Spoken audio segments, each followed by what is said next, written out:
berbagai topik menarik dikupas dalam dialog hari ini.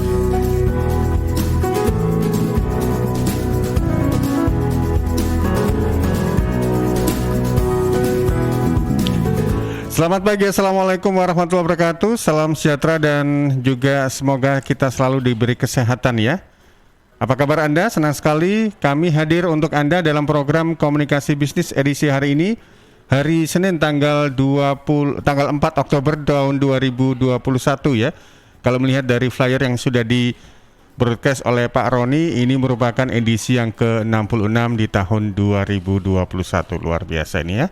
Pak Roni rajin untuk mengupdate atau menghitung berapa kali komunikasi bisnis yang hadir untuk Anda. Dan tentunya Anda bisa bergabung untuk bertanya di 0811 309 1009. Untuk program komunikasi bisnis ini, tema yang diangkat adalah Sustainability Strategi, People, Planet, Profit. Mungkinkah perusahaan menciptakan nilai dan keuntungan dengan mendahulukan tenaga kerja dan lingkungan sekitar? Program ini juga disiarkan oleh Radio Max FM Waingapu, Sumba Timur, Nusa Tenggara Timur, Radio Praja Angkasa Trenggalek, Radio Guyup Rukun RGR Tulungagung, serta bisa Anda simak secara live streaming di channel YouTube kami di LPPL Radio Suara Sidoarjo. Sudah bergabung via Zoom, di antaranya ada keynote speakernya, ada Pak Roni sendiri. Selamat pagi Pak Roni. Selamat pagi Mas Panji, salam sehat. Salam sehat juga untuk Anda Pak Roni. Ada Pak Yanto Sidik Pratikno. Selamat pagi Pak Yanto.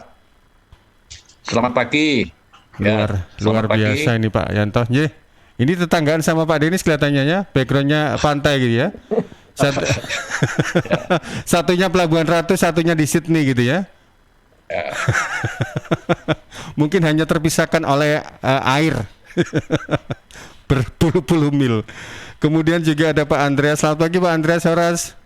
Selamat pagi Mas Panji Horas dan semua teman-teman sekalian. Luar biasa. Kemudian juga ada Mas Moko dari Paci Sinergik. Selamat pagi Mas Moko. Pagi Mas Panji dan bapak-bapak sekalian, salam sehat. Dan juga the one and only, ada senior kita Pak Rudi Balmater. Good morning Mr. Rudi. Iya, terima kasih, luar biasa Pak Rudi. Dan menarik, tema kita adalah Sustainability Strategy, People, Planet, and Profit. Mungkinkah perusahaan menciptakan nilai dan keuntungan dengan mendahulukan tenaga kerja dan lingkungan sekitar? Kalau tema ini saya jadi ingat beberapa waktu sebelumnya itu ya, hitungan tahun sih.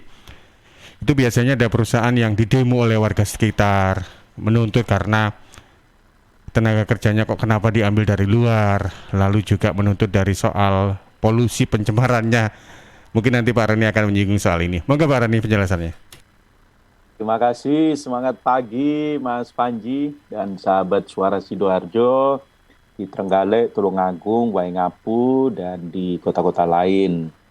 Terima kasih di sini hadir jauh-jauh Pak Denis dari Sydney, Pak Rudi dari Jakarta, Pak Moko dari Bekasi, Pak Yanto Sidik juga dari Jakarta, saya ingat saya, Pak Andreas dari Medan. Hari ini kita angkat topik yang eksotik. Eksotik karena kalau kita bicara strategi sustainability, itu seringkali muncul dua hal. Satu wacana, satu praktek. Apa yang diwacanakan, disampaikan, kadang-kadang itu bukan yang dipraktekkan. Gitu. Nah, ini menjadi sangat menarik. Yang kedua, kalau kita bicara tentang keberlanjutan atau sustainability, sekarang ini orang pasti mengatakan, ya saya sepakat. Sustainability perlu, kita harus upayakan dan sebagainya. Tetapi, definisi sustainability itu beragam. Ada yang ketika kita bicara sustainability, persepsinya itu adalah bisnis saya harus terus-menerus berlanjut dalam hal keuntungan. Jadi sustainable profitability gitu. Artinya keuntungannya jalan terus-menerus. Tapi ada yang ketika bicara sustainability bunyinya adalah perusahaan saya ini harus berjalan terus-menerus menjaga keberlanjutan usaha ini, manusia di sekitarnya dan lingkungan di sekitarnya. Nah, yang kedua ini yang lebih kompleks. Karena yang pertama bisa saja menjaga keuntungan terus-menerus, namun mengabaikan manusia dan lingkungan sekitarnya. Itu bisa terjadi. Bahkan perusahaan yang mengklaim bahwa sangat peduli pada sustainability ini, buang limbah di sungai juga ada. Nah, ini yang mesti kita hati-hati. Nah, Mas Panji, ketika kita bicara tentang keberlanjutan atau sustainability, itu biasanya kita langsung diingatkan, apa sih sebetulnya bisnis yang berlanjut itu yang seperti apa? Saya selalu melihatnya bahwa ada 4 parameter yang harus jadi perhatian. Yang pertama, itu secara ekonomi harus layak, visible. Jadi kalau bisnis secara ekonomi tidak visible, namanya no business. Tidak akan ada orang yang mau investasi ketika secara ekonomi itu bisnisnya nggak visible, nggak menghasilkan keuntungan. Tidak akan ada yang mau. Kenapa? Karena perusahaan bukan Kementerian Sosial. Kalau Kementerian Sosial itu mentalnya adalah membantu masyarakat supaya naik levelnya, bahwa rugi nggak masalah. Karena itu terjadinya hibah, sumbangan, dan sebagainya. Kalau perusahaan nggak. Perusahaan itu membantu masyarakat untuk naik harkat hidupnya, tetapi dengan berusaha, menghasilkan sesuatu. Sehingga ada yang namanya profit, yang nanti dibagi pada semua pihak, termasuk pada pegawai dalam bentuk gaji dan semua insentif, pada masyarakat dalam bentuk corporate shared value, dan lingkungan tentu saja, dan pasti pada pemegang saham dalam bentuk dividen. Itu yang pertama. Secara ekonomi, bisnis itu harus visible. Pada saat yang sama, secara komunitas, secara sosial, itu harus acceptable, bisa diterima. Kalau masyarakat di sekitarnya tidak bisa menerima, maka kejadiannya seperti pernah terjadi di Surabaya dan Pasuruan. Pagernya dilas oleh warga, sehingga orang nggak bisa keluar. Pernah suatu saat kami ada pertemuan sore, seorang teman datang terlambat. Dia cerita bahwa tadi dia hampir nggak bisa menghadiri pertemuan itu. Karena semua karyawan, semua pegawai dari perusahaan itu terpaksa harus membobol dinding belakang, keluar dari dinding belakang. Karena pagar depan diblokir oleh warga. Jadi nggak bisa keluar. Sehingga mereka keluar dari belakang lewat sawah-sawah. Nah, ini sesuatu yang sangat menarik. Nah, yang ketiga, itu secara lingkungan harus responsible, artinya bertanggung jawab. Jadi kalau kita memotong pohon, ya harus ditanam lagi. Kalau kita menggali tanah, ya harus dihutankan kembali sesudah itu. Kalau kita membuat suatu proses yang menyebabkan adanya limbah, ya limbah itu harus dibersihkan dulu. Air itu harus dijernihkan dulu, baru dibuang ke sungai. Nah, itu responsible. Dan yang keempat, yang seringkali tidak dibahas, itu secara politik harus viable, harus bisa hidup. Karena itu perusahaan itu juga melakukan pendekatan kepada pemerintah. Bahkan kepada wakil-wakil rakyat DPRD untuk menyuarakan kepentingan-kepentingan mereka. Nah, kalau 4 hal ini bisa disinergikan, bisa dikelola dengan sangat baik, bisa disetimbangkan, maka perusahaan akan cenderung bisa survive, bisa berkelanjutan. Tetapi, Mas Panji, dari semua hal itu, perusahaan boleh melakukan pendekatan sekreatif apapun, seringkali ketika sudah mulai menjalankan, muncul banyak tantangan. Tantangannya itu di mana? Rencana-rencana strategi yang menyangkut keberlanjutan, komitmen-komitmen untuk memperbaiki keberlanjutan, mengurangi ketidaksetaraan, menghadirkan keragaman, itu seringkali di tengah jalan harus bertemu, berhadapan dengan sasaran-sasaran atau target-target finansial.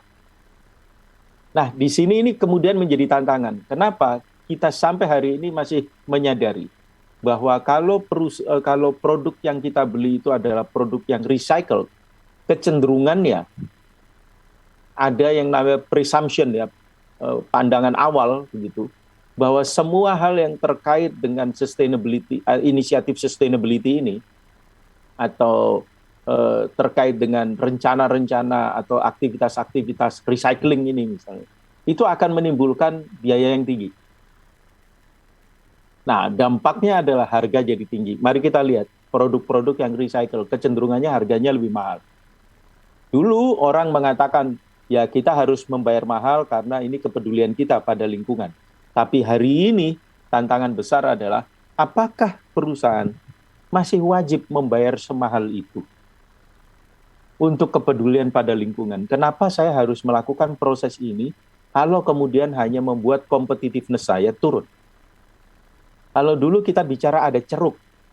Nah, sekarang produk-produk yang lain itu juga bisa menghasilkan sesuatu yang bisa memuaskan ceruk pasar yang kita mau capai. Nah, di sini adalah tantangan, Mas Panji. Maka orang-orang tertentu akan mengatakan dengan sangat sederhana, udah bodo amat lah. Yang penting saya profit aja. Nah, padahal tidak mungkin kita sebetulnya menghadirkan sebuah keuntungan ketika orang-orang yang ada di dalamnya itu tidak sepaham. Karena orang tertentu bekerja, dia juga punya hati. Dia tidak mungkin bekerja dan dia tahu di dalamnya ada apa, membuang limbah, terus limbahnya dibuang ke sungai, dan ada keluarganya yang ada di sana.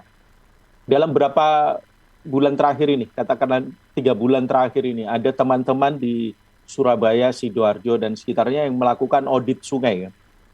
Dan hasilnya sudah mulai terlihat. Brand apa saja yang mencemari sungai. Bahkan di potongan Kali Porong itu bisa penuh. Yang dekat Malang itu bisa penuh dengan sampah plastik. Sehingga beberapa perusahaan sekarang diminta untuk ayo bertanggung jawab dong. Jangan menggunakan ini sebagai eksternalitas. Sengaja menurunkan ongkos supaya nanti ongkos itu jadi ongkosnya masyarakat luas. Nah, yang menarik, orang-orang yang terkena polusi itu dan harus berurusan, harus memperbaikinya adalah bisa saja bukan buyer, bukan customer dari produk itu. Jangan lupa misalnya kalau Surabaya, itu air dari Sungai Brantas yang potongannya disebut sebagai Kali Surabaya, itu adalah bahan baku PDAM Kota Surabaya. Dan dari waktu ke waktu harganya selalu naik. Kenapa? Karena ada proses water treatment yang sangat mahal. Apa sebabnya ini terjadi? Ya karena ada orang yang membuang limbahnya dengan murah saja ke sungai.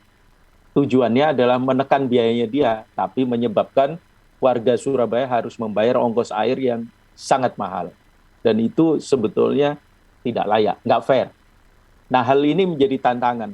Sehingga lama-lama kalau dulu orang bekerja karena terpaksa, butuh gaji. Sekarang orang mulai membocorkan rahasia-rahasia dari perusahaan yang menurut dia tidak sesuai dengan nilainya. Dan ke depan perusahaan itu bisa berpotensi rontok. Rontok akibat dari dalam atau karena masyarakat kemudian sadar, terus yang seperti Mas Panji tadi sampaikan, bisa memblokir. Sekian puluh tahun yang lalu saya kebetulan ada di Kanada, itu ada satu perusahaan yang menarik. Karena dia melanggar kesepakatan perusahaan plywood sebetulnya. Mereka kemudian melakukan pemotongan kayu di daerah yang disebut sebagai daerahnya orang Indian, reservasi yang buat mereka dianggap daerah perburuan, kadang-kadang ada wilayah yang disucikan, gitu. Menurut mereka harus dijaga lah. Nah itu ternyata dipotong. Yang menarik adalah pegawainya mengundurkan diri.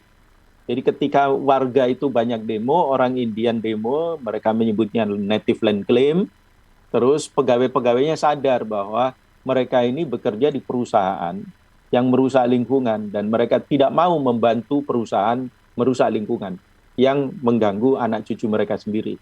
Jadi 3.000 pegawai mengundurkan diri. Anda bisa bayangkan, tiba-tiba perusahaan itu nggak bisa beroperasi. Karena di negara model Kanada, 3.000 pegawai itu besar sekali. Karena mereka kan banyak melakukan otomasi. Begitu. Nah, ini contoh ya Mas Panji yang berbahaya. Begitu. Kedua adalah ketika kita bisnis, tidak mungkin kita tidak mempedulikan lingkungan. Karena resources kita berasal dari sana. Dan ini yang menjadi tantangan besar. Ada pabrik air minum dalam kemasan yang biasanya di Pandaan, begitu. Mau tidak mau akhirnya membuat fasilitas baru di tempat lain. Dari Pasuruan pindah ke Jombang. Kenapa? Ya karena airnya udah habis. Nah ini kan pertanyaan, kok bisa mata airnya habis? Apakah terlalu banyak disedot atau lupa melindungi sumber air? Dengan menanam pohon dan sebagainya. Saya tidak tahu hari ini, saya belum update, tapi yang masih nempel betul di ingatan saya adalah 2 tahun. Pertama tahun 2006. Sungai Berantas, Das Berantas, yang berdampak kepada lebih kurang 60% ekonomi Jawa Timur, daerah aliran Sungai Berantas, itu Sungai Berantasnya sendiri, mata airnya berasal dari Arboretum Berantas di Kota Batu. Pertanyaan, siapa yang harus menjaga mata air di sana? Apakah semua warga Jawa Timur yang dapat manfaat dari Sungai Berantas itu turut memikirkannya? Ini jadi tantangan. Tahun 2006 itu menurut otoritas dari waktu itu namanya masih Perum Jasa Tirta, begitu. Itu menyampaikan bahwa sudah tinggal separuh mata airnya. Dari 150-an sudah tinggal separuh. Maka saya mendekati teman-teman saya, kami ada organisasi pengabdian begitu, ajak teman-teman, ayo kita peduli yuk pada lingkungan. Maka saya butuh 3 tahun. Tahun 2009 dilakukan kesepakatan MOU. Organisasi kami membantu untuk menanam bibit-bibit pohon di Das Berantas yang gundul, daerah-daerah yang gundul. Dan pada saat itu disampaikan bahwa mata airnya itu tinggal sekitar 59 atau sekitar itulah. Artinya dari 150 tinggal 50% kan harusnya 75-an. Nah itu berarti dalam waktu 3 tahun udah turun lagi sekian banyak. Nah ini tantangan besar. Kalau lingkungan ini kita tidak jaga, lama-lama kita juga akan mengalami kesulitan. Jangan lupa dulu ada namanya Laut Aral di Asia Tengah lah kategorinya itu sekarang udah kering. Udah banyak kapal-kapal di sana yang dulu untuk menangkap ikan sekarang ada di atas gurun pasir. Kenapa? Karena lautnya udah mati, udah habis. Itu sebetulnya bukan laut, itu sebenarnya danau. Saking besarnya kemudian dikenal sebagai laut. Dan ada ombaknya macam-macam sehingga butuh kapal-kapal besi yang besar, orang melakukan perjalanan lewat sana, orang menangkap ikan di sana. Hari ini udah gurun pasir. Nah, hal-hal yang seperti ini, Mas Panji dan sahabat Suara Sidoarjo, jadi tantangan kita. Pengusaha pada umumnya menurut hemat saya ada 2 jenis. Satu yang memang berasal dari kelompok industrialis. Adalah orang-orang yang menggantungkan hidupnya dari industri. Biasanya mereka ini sekali melakukan investasi, berusaha kalau bisa minimal 100 tahun. Maka mereka akan melakukan perbaikan pada lingkungan sekitarnya supaya tetap bisa bisnis. Yang berbahaya adalah mereka yang mohon maaf nih, yang menjadi industrialis, bergaya seakan-akan industrialis, tapi asal-usulnya adalah pedagang. Nah, kelompok pedagang ini kan sistemnya ada gula, ada semut. Kalau gulanya habis ya saya pergi ke tempat lain cari yang ada gulanya. Kalau nggak ada gula ya saya akan dagangkan hal yang lain lah. Kira-kira gitu. Nah, sehingga kesetiaan pada lingkungan sekitarnya, pada manusia sekitarnya mungkin berbeda. Dan ini yang mesti kita pahami. Ada 2 jenis pemilik usaha yang asalnya dari sana. Ini beda ya kalau dia dari pedagang tetap bertahan sebagai distributor gitu misalnya. Artinya dari jasa tetap bertahan dari jasa. Tetapi ketika orang berasal dari jasa, kemudian masuk kepada produksi, itu yang memang juga harus tetap dicermati. Bukan berarti bahwa yang dari produksi semuanya baik-baik saja gitu. Tetapi secara umum dua-duanya punya logika yang berbeda. Itu Mas Panji. Di sini ada ahli-ahli keuangan, di sini ada ahli sumber daya manusia, di sini juga ada praktisi seperti Pak Andreas itu dan Pak Yanto Sindik yang banyak sekali berurusan dengan UMKM, IKM. Beliau tahu persis bagaimana isu-isu yang seperti ini terjadi. Pak Rudi dan Pak Denis bermain di perusahaan-perusahaan yang sangat besar terkait dengan keuangan. Terima kasih Mas Panji. Baik, terima kasih Pak Roni. Dan juga saya ingatkan untuk Anda sahabat 0811309 1009 untuk Anda yang ingin bergabung, silakan. Nanti ada peluang untuk ngobrol dengan Pak Andreas ini karena juga istilahnya expert lah kalau soal recycle atau daur ulang. Tapi sebelumnya kita ke Pak Rudi Balmater terlebih dahulu. Hitung-hitungannya ini. Kalau secara hitung-hitungan perusahaan kan nggak mau rugi gitu ya. Bukan dinas sosial. Nah, kalau ketemu Bu Risma nanti dimarahin. Yang viral kemarin itu tak tembak kamu. Good morning, Good morning. Pak Panji. Professor Roni, my chairman Dennis, who is in Sydney, watching the demonstration violent in Melbourne. To my friend AIM Pamoko and Yanto and Pak Andreas. Good morning. From my point of view, dari kacamata saya sebagai akuntan dan juga sebagai audit committee independent director dari beberapa TBK, selalu saya mengingatkan mengenai tanggung jawab daripada board of directors. Board of Directors harus memperhatikan apa yang disebutkan oleh Profesor Roni, the three P's, the profit, the people and the planet. Meaning, this is what we call sustainable and environmental issue. Ini memang responsibility.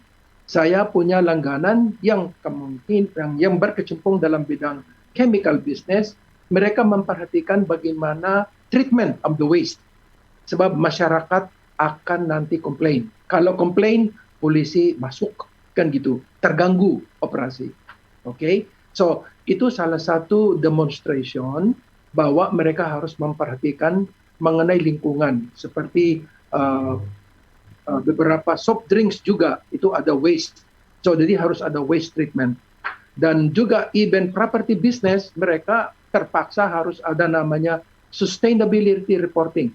How to transform lingkungan into green environment. So, harus ada balancing. Dalam perhitungan profit, omset, lawan dengan biaya-biaya profit. Dalam profitability konsep ini memang harus juga memperhatikan dalam perumusan budget mengenai biaya-biaya untuk memperhatikan bagaimana melindungi environment. Oke? Nah, itu salah satu responsibility daripada BOD. Dan mereka harus juga menyediakan funds atau biaya untuk tahun depan bagaimana melindungi lingkungan daripada pabrik-pabrik, sama juga mengenai bagaimana livelihood program daripada masyarakat-masyarakat yang minim pendapatan mereka. Jadi ini adalah namanya we have to consider the environment juga. Memang pada saat ini sekarang pemerintah dan juga seluruh United Nations memperhatikan mengenai climate change. Nah, kita sekarang mengalami yang extreme weather. Jadi banyak korban. So, jadi ini kita harus memperhatikan para teman-teman dan juga para direksi yang bertanggung jawab. Thank you very much, Professor Roni, for reminding mengenai the three P's of success in the organization. Thank you very much, Pak Panji. That is my comment. Baik, terima kasih. Luar biasa Pak Rudi Balmater. Baik. Ya, tadi juga sudah disinggung di kawasan Negeri Kangguru. Saya juga tertarik dengan gedung opera Sydney-nya itu yang luar biasa. Monggo, Chief Dennis. Profesor Dennis. Terima kasih Mas Panji, Pak Rudi, Pak Roni, dan teman-teman, Pak Moko, dan Pak Yanto, Pak Andreas. Ini apa ya, yang dibicarakan ini sebenarnya hal yang sangat penting. Dan seingat saya sudah puluhan tahun lalu juga pemerintah sudah melakukan upaya-upaya yang luar biasa ya. Yang jadi masalah di mata saya adalah kita bikin peraturan bisa, tetapi memonitor peraturannya yang lemah. Ya, dan ini menjadi problem, apalagi zaman dulu gitu orang pengusaha gampang aja kasih ya minta maaf, sogokan lah supaya peraturan itu nggak terlalu bisa diimplementasikan. Nah, jadi ini memang merubah perilaku itu sangat sulit, dan ya tadi sudah dikatakan Pak Roni juga, orang pengusaha maunya untung saja. Gitu. Nah, namun ke depan rasanya kok nggak cukup untung saja. Untung yang seperti apa yang diharapkan oleh pemerintah dan juga tentunya masyarakat. Nah, jadi barangkali kita bisa meniru yang dilakukan di bidang keuangan, paling tidak di non perbankan yang saya ketahui. Nah, dulu sebelum ada OJK itu yang menjadi direksi dari komisaris itu siapa aja boleh, yang nggak punya kualifikasi pun ya minta maaf boleh saja, itu apalagi pemilik atau orangnya pemilik lah istilahnya. Jadi salah satunya adalah kemungkinan yang harus dilakukan bagi kementerian yang mengeluarkan izin-izin perusahaan yang berpotensi merusak lingkungan. Saya ingat dulu di Jawa Barat itu banyak pabrik tekstil, bahan kimianya dibuang ke sungai. Begitu banyak sekali korban orang kulitnya rusak itu gara-gara kimianya. Lalu misalkan bidang itu kulit ya, penyamakan kulit juga seperti itu. Nah, jadi saya rasa kalau saya ditanyakan pendapatnya harus kementerian terkait melihat lagi aturan yang ada khusus kepada industri-industri yang berpotensi bisa merusak lingkungan, dan harus segera melakukan perubahan atas aturannya dan dengan sanksi-sanksi yang lebih tegas. Itu yang pertama. Yang kedua, kemungkinan barangkali bisa dipikirkan juga apabila ada perusahaan-perusahaan yang sudah memiliki kemampuan untuk menjaga lingkungan dengan baik, diberikan juga insentif pajak. Sehingga orang akan berlomba-lomba juga untuk melakukan itu. Mudah nggak? Belum tentu. Ya, paling tidak tapi mekanismenya ada. Jadi orang merasa, oh iya ya, kalau saya lakukan ini, saya bisa ada hemat pajak sekian besar misalkan. Nah, jadi ini perubahan yang diperlukan. Kalau di mata saya simpel aja, melihatnya ini kementerian terkait, ayo bongkar itu aturan yang ada. Ya, silakan dirombak, tentu yang tetap business friendly, ya, sehingga tidak merusak suasana orang yang mau berbisnis dan lain sebagainya. Dari saya itu aja kira-kira, Mas Panji. Terima kasih. Baik, terima kasih Pak Denis. Ini seiring juga semakin kesini kan untuk perizinan ada layanan terpadu satu atap yang memudahkan gitu ya bagi para investor atau pebisnis untuk mendirikan usaha apapun itu. Tapi di sisi lain kalau memang untuk faktor eksternal peran seperti DLHK, media, masyarakat, kalau ada perusahaan yang misalnya buang limbah sembarangan itu juga nanti imbasnya juga atau dampaknya terhadap mereka juga rugi sendiri gitu. Baik, nanti kita akan ngobrol kembali. Ada peluang nanti saya juga ingin ngobrol dengan Pak Yanto, kemudian Mas Moko, dan juga ada Pak Andreas ya. Kita jeda dulu dengan beberapa pesan berikut ini.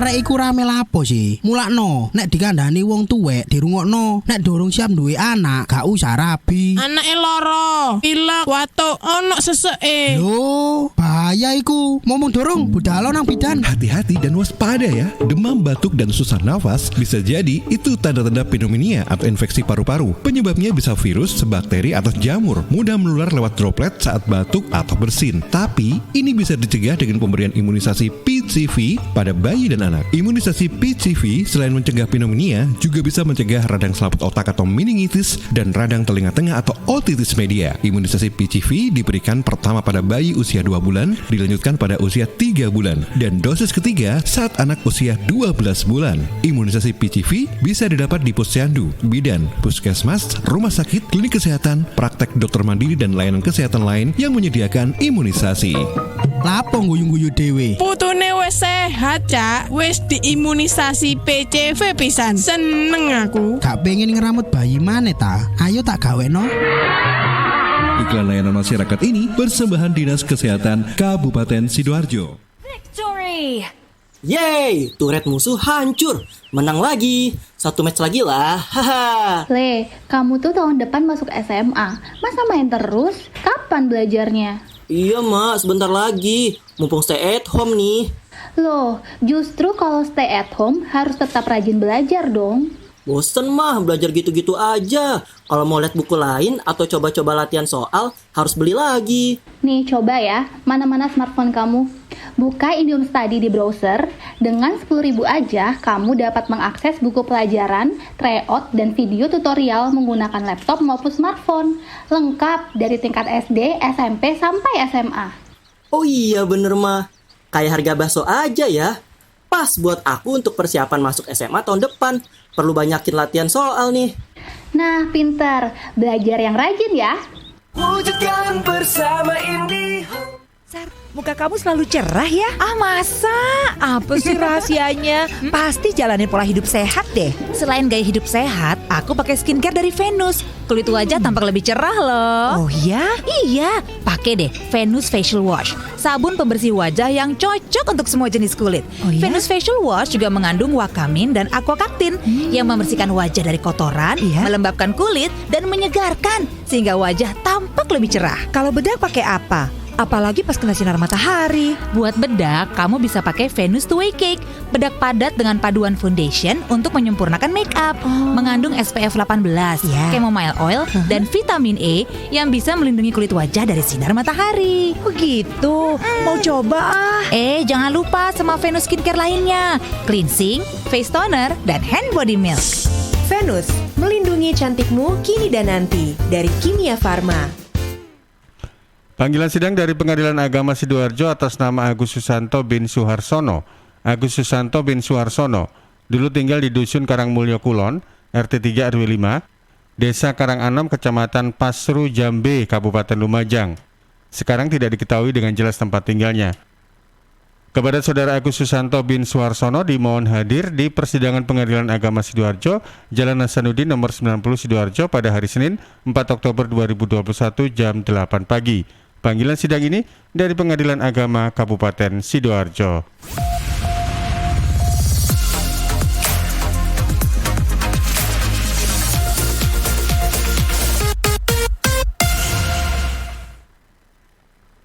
Terima kasih Anda masih bersama kami dalam program Komunikasi Bisnis dengan tema Sustainability Strategy, People, Planet, Profit. Mungkinkah perusahaan menciptakan nilai dan keuntungan dengan mendahulukan tenaga kerja dan lingkungan sekitar? Ada beberapa pertanyaan yang masuk sebelum nanti dibacakan oleh tim redaksi. Saya beri peluang untuk Pak Andreas yang bercerita tentang pengalamannya ini, sedikit tentang recycle atau daur ulang yang sedang dijalani ini. Monggo Pak Andreas. Terima kasih Mas Panji, Prof. Roni. Saya sharing sedikit pengalaman saya selama hampir 10 tahun bekerja di bidang recycle dan upcycle ini. Kelihatannya kurang untuk mendapatkan perhatian pemerintah seperti yang diberitahukan oleh Pak Denis tadi. Misalnya dalam hal insentif pajak. Kalau sekiranya diberikan insentif pajak itu, saya yakin perusahaan-perusahaan seperti restoran segalanya itu mau membuang sampah makanannya ke tempat kami. Tapi karena ingin mudahnya, jadi mereka nggak ada keinginan untuk memilah-milah.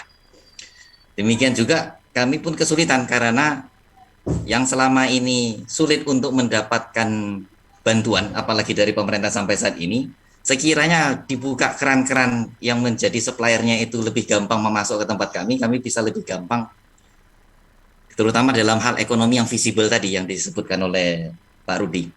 Jadi mungkin ini perlu gerakan bersama dari kita untuk menjadikan profit, people, dan planet ini menjadi suatu sosial campaign yang baru. Jadi bukan hanya segelintir orang saja yang bergerak, tapi menjadi suatu kebersamaan.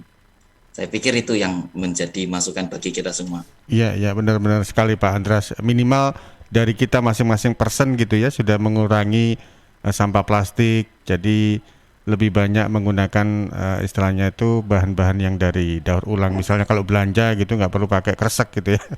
Kalau perlu pakai ini tas-tas yang apa itu yang biasanya sering kali kita pakai, yang bisa dipakai berulang-ulang begitu kan. Ya, bagaimanapun juga ini kan demi anak cucu kita gitu ya. Jangan sampai kita masih enaknya anak cucu kita yang kena kena racunnya gitu. Baik, saya geser ke Pak Yanto. Pak Yanto, monggo. Ya, selamat pagi Bapak-bapak sekalian yang saya hormati. Jadi topik ini sangat menarik. Jadi seperti itu 3P itu dikemukakan oleh PBB, sebetulnya salah satu slogannya itu no one left behind. Jadi jangan sampai ada orang itu yang ketinggalan.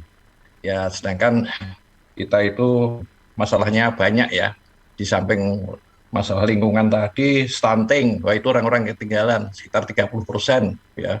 Itu menderita kekurangan gizi. Ya, itu memang kalau perusahaan punya CSR itu dibantulah mereka itu ya.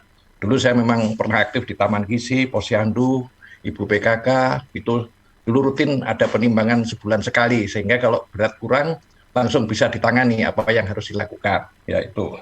Jadi kalau untuk masalah green itu tadi, memang UKM juga banyak berusaha seperti beras organik ya. Tapi beras organik itu karena pupuknya organik, produktivitasnya mungkin hanya separuh, jadi biayanya juga mahal. Maka beras organik mahal. Maka para UKM itu dalam menjual organik itu menjual kelebihannya bahwa itu menjadi lebih sehat. Jadi meskipun persaingannya keras, beras organik dijual dengan promosi ya, supaya menggunakan beras organik bagi menengah ke atas ya, karena itu sangat sehat ya. Jadi terakhir itu memang PBB itu 3P itu sudah dikembangkan menjadi menjadi 5P ya. 5P itu prosperity, atau saya terjemahkan makmur, people, orang ya, peace, damai, alam ya, planet itu alam, dan partner itu rekan ya. Jadi makmur, orang, damai, alam, rekan itu kalau disingkat modal 20-30. Nah itu kalau tidak dijalankan, wah itu bermasalah itu bagi kita semua ya. Terima kasih. Baik. Pak Panji. Terima kasih Pak Yanto Sidik, luar biasa modar, tapi modarnya bukan modar yang ke arah ini ya. Negatif. Mudah-mudahan positif. Baik, ke Mas Moko, monggo Mas Moko. Ya baik, makasih Mas Panji dan teman-teman semua, Bapak-bapak sekalian. Saya rasa ya bicara mengenai people, planet, and profit ini lately sudah mulai banyak ya didorong teman-teman para pengusaha untuk lebih mendahulukan people-nya. Saya sepakat dengan tadi yang disampaikan Prof. Roni dan Pak Rudi bahwa apa yang harus diperhatikan memang perhatian pada people dan planet itu harus seimbang dengan profit. Tapi juga sepakat dengan yang disampaikan Pak Kendro, Pak Andreas, bahwa dorongan yang bisa mendorong perubahan sosial ini kayaknya perlu dibantu dari pemerintah, terutama dari insentif pajak. Kalau dari sisi organisasi sendiri, dengan kacamata saya di SDM, beberapa yang selalu saya suarakan adalah kita memulai dari dalam sendiri, fokusnya pada people.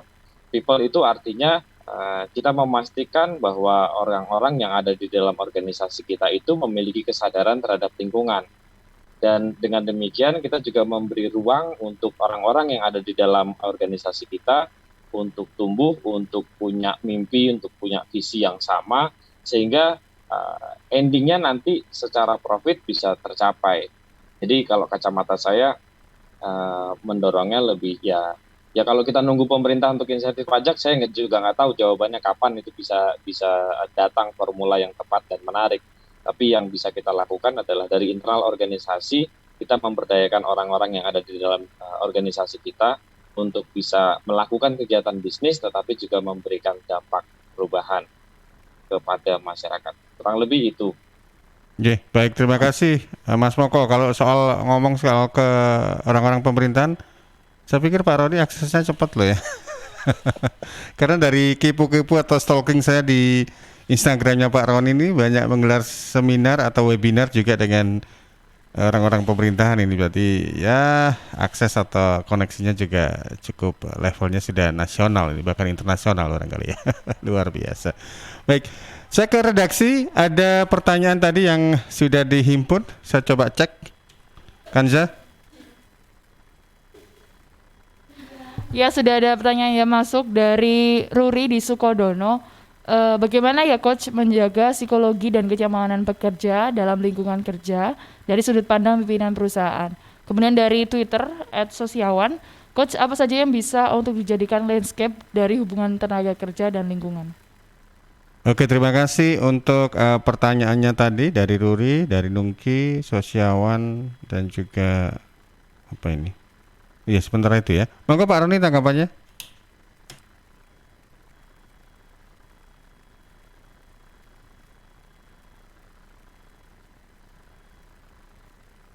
Maaf Mas Panji, yang saya tangkap dua ini pertanyaannya ya. Ada dari Ruri, saya ulang lagi ya Pak Roni. Bagaimana ya Coach menjaga psikologi dan kenyamanan pekerja dalam lingkungan kerja dari sudut pandang pimpinan perusahaan? Coach lebih baik menghabiskan banyak dana pada fasilitas lingkungan pekerja atau pada kesejahteraan pekerja seperti tambahan tunjangan dan lain-lain. Kemudian apa saja yang bisa dijadikan landscape dari hubungan tenaga kerja dan lingkungan? Oh ya, tiga. Baik, terima kasih. Yang pertama adalah bagaimana menjaga supaya suasana kerja jadi baik. Begini, teman-teman di disiplin ilmu teknologi industri yang sekarang sudah mulai makin super spesifik dipecah ke macam-macam. Tapi kalau dulu kita sebut sebagai teknologi industri, sebetulnya banyak mengkaji hal-hal yang terkait dengan lingkungan kerja. Bagaimana supaya lingkungan kerja itu didesain sedemikian rupa, workflow-nya itu, alur kerjanya itu bisa lancar, memudahkan, tidak zigzag, gitu, sehingga pergerakan orang dan barang itu menjadi lebih lancar, lebih ringan, lebih cepat, dan yang penting lebih aman. Kedua adalah bagaimana menata supaya lingkungan kerja, asumsi saya di pabrik misalnya, supaya suasananya itu membuat orang tidak mudah lelah bekerja. Karena kalau di sektor jasa, karena penampilan terhadap customer biasanya memang dibuat bahkan seperti hotel bintang 5. Tapi kalau di fasilitas produksi, kadang-kadang terlalu diefisienkan sehingga lupa bahwa manusia itu adalah manusia, bukan mesin.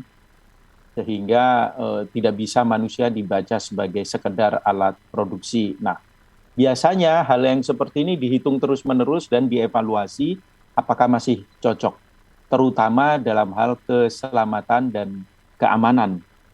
Nah, faktor yang ketiga itu kemudian ditambahkan supaya orang kerja dengan nyaman. Sesederhana bentuk kursi.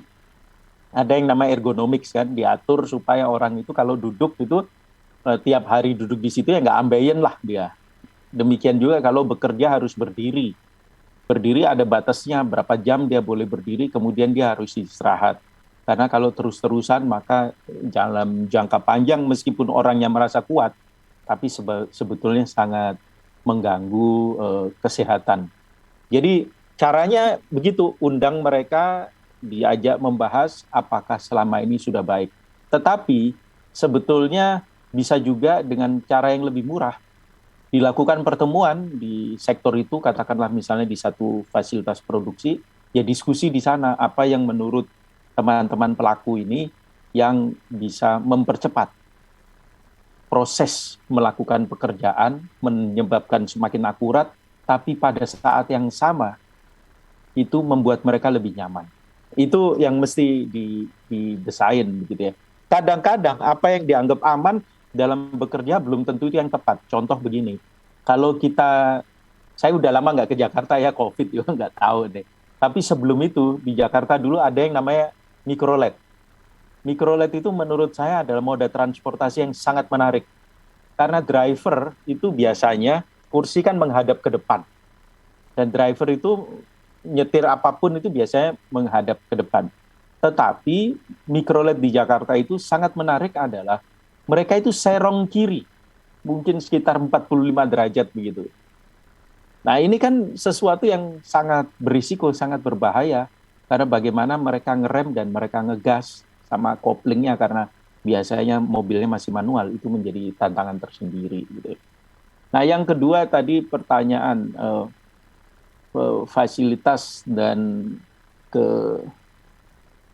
kesejahteraan, mana yang lebih penting?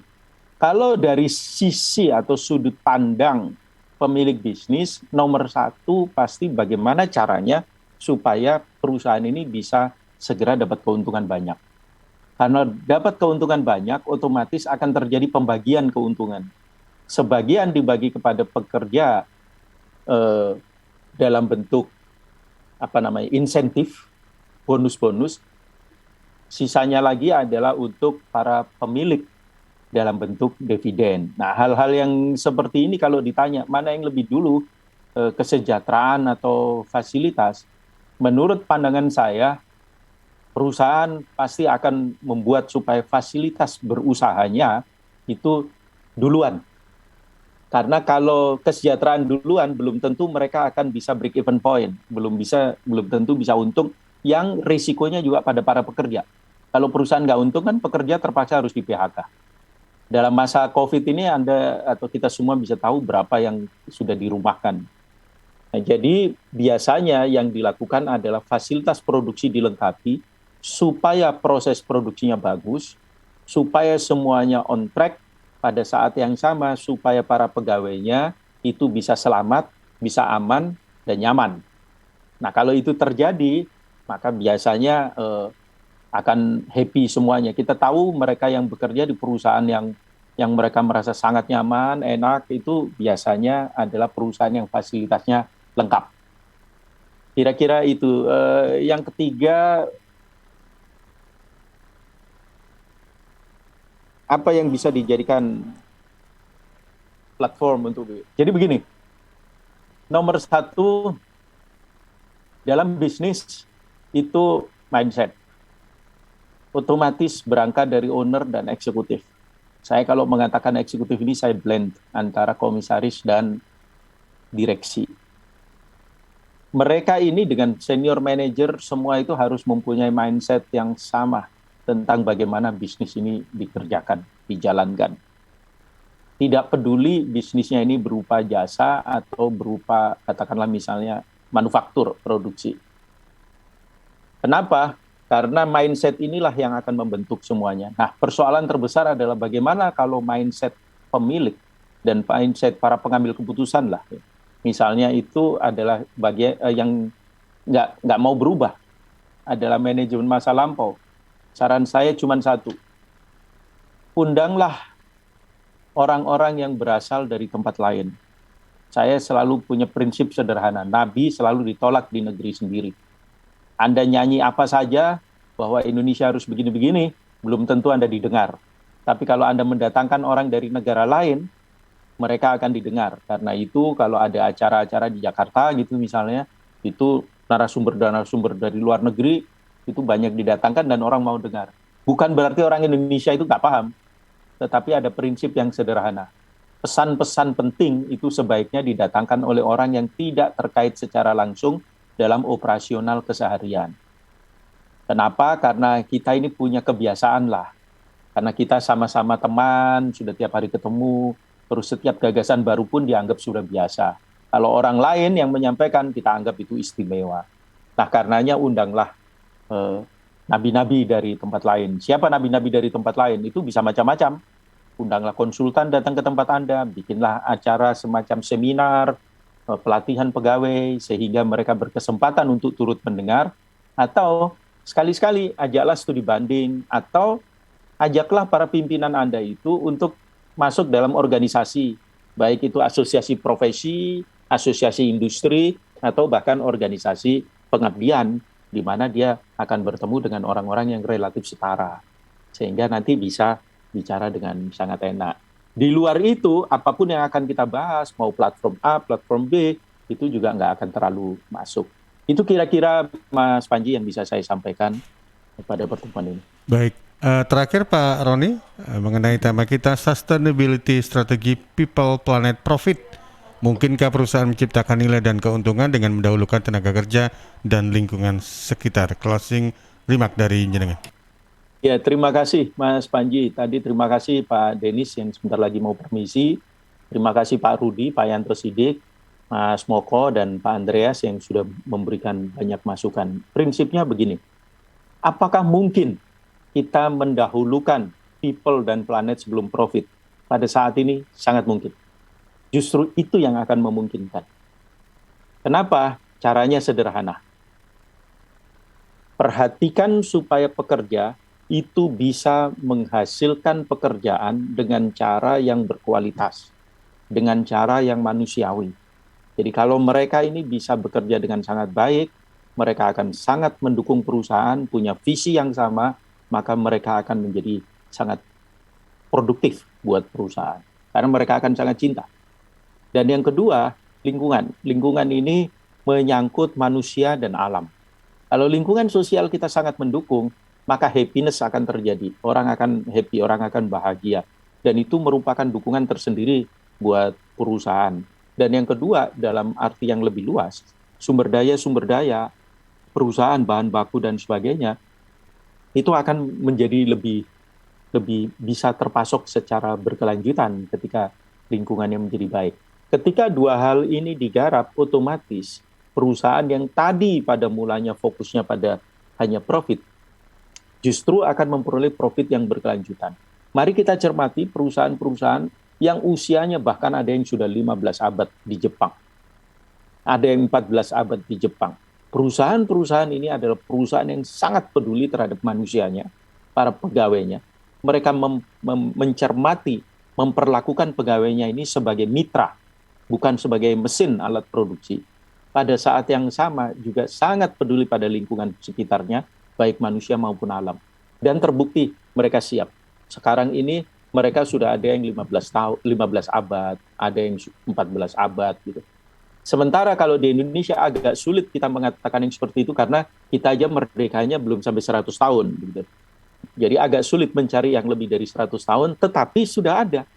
Banyak perusahaan yang sekarang makin lama makin meningkatkan kepedulian pada orangnya, ada lingkungan sekitarnya sehingga mereka bisa mencapai usia yang 100 tahun dan sebagainya. Sekarang ini sudah 2021, berarti setidaknya saya catat ada beberapa perusahaan milik keluarga di Indonesia yang usianya sudah lebih dari 100 tahun. Nah, ini dimulai dari mana? Dimulai dari kepedulian pada orang. Karena kalau Anda nggak peduli pada orang, nggak akan ada yang mau bekerja dengan Anda. Itu Mas Panji, sekarang ini arahnya ke sana.